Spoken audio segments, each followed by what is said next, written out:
दोस्तों, खुदगर्ज़ मोहब्बत को किसी दुश्मन की ज़रूरत नहीं होती। ये अपनी खुद ही दुश्मन होती है। ये नीलम की शक्ल में हो या फिर यासर की शक्ल में। यासर और नीलम ने ब्याह तो रचा लिया, लेकिन इसकी बुनियाद में इंतकाम का ईंधन है, प्यार के फूल नहीं। और ये ऐसे ही है जैसे दोनों खुद को तेल छिड़क कर आग लगा लें और दूसरों को इसी आग में जलाने के लिए इनके पीछे भागते फिरें।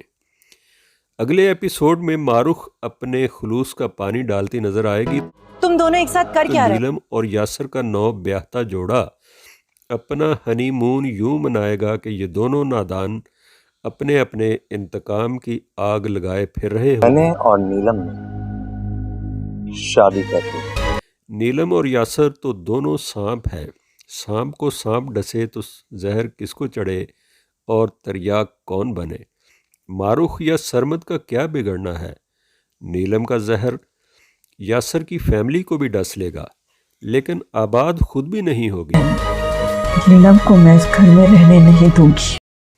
औरत अगर नीलम के रूप में हो तो घर को जहन्नुम बना देती है, और अगर मारुख के रंग में हो तो ज़िंदगी जन्नत बन जाती है। ये औरत ही है जो नस्ल को आबाद कर देने या बर्बाद कर देने की सलाहियत रखती है। तो दोस्तों, हम उम्मीद करते हैं कि आपको हमारी ये वीडियो भी बहुत पसंद आई होगी। इस वीडियो को लाइक कीजिए, अपने कमेंट्स दीजिए और हमारे चैनल को सब्सक्राइब कीजिए। शुक्रिया। अल्लाह हाफ़िज़।